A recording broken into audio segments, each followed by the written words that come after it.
Talking about money, I remember when you were starting to have employees here in Tanzania, you asked me one day, like, what method should I use to pay them, right? I forgot That to was ask you the that. challenge I back forgot to then. ask you that, Yeah. yes. So I want to know, how have you managed to do those cross-border payments? Because as we know, in Tanzania, the infrastructure is not that good. Yeah, it's, as I said, I'm not going to call out any governments or anything, but it's a huge problem paying people in Africa, especially business pay. Remittances are easy. Like sending remittances, they're easy, but even with that, sometimes they flag your accounts. So first we were doing remittances, but I also realized I don't want things tied directly to my bank account. Okay. Because if somebody steals from it, that shuts down the whole operation across the whole world. So we had to find several different ways to pay people, or we had to create several loops. Long story short, for those of you online who are watching this, one of the issues is there are certain countries that are redlined across Africa. A lot of African countries are redlined, so it's very difficult to send money in from a U.S. bank because it becomes an issue. You have to file papers, especially if you're sending a lot of money. There's red lines around terrorism, corruption, etc. It's just tough to send money. So finally, what we came up with two iterations. One of the ones that worked was PayPal transfer to one of my employees, or PayPal payment to one of my employees in the Philippines, who, like, I really trusted because I was sending them a lot of money, right?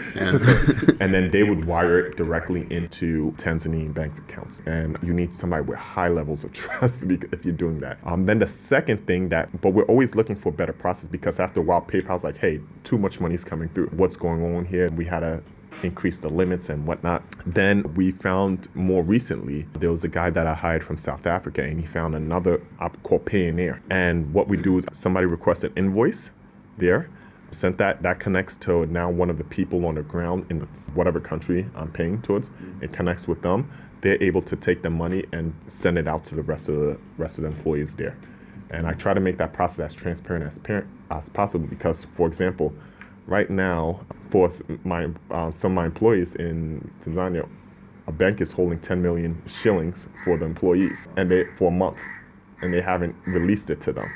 But because my people know that they know when I paid, and they know it's not in my hands anymore. And that's the unfortunate thing too. Sometimes when we figure out the hoops on our side, then we get here, and it's been several times where a bank here or process has held up money for other people. So talking about banks freezing your funds, have you taken a look into crypto decentralization to combat that? Yeah, so what would make this really easy, if somebody could create this, I think this would just blow things. Yeah. Make their way to purchase crypto using a credit card, because business owners, it'll just make them feel more secure, especially with crypto.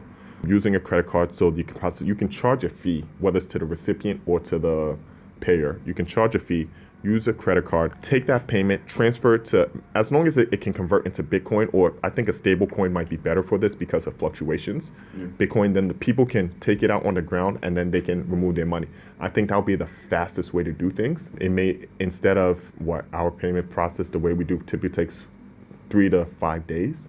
That can cut it down to, I think, 3 days. People can get their money almost instantaneously. Now you don't have to worry about banks. After that, they may have to figure out converting to M-Pesa, but it also allows them now to be able to buy things around the world.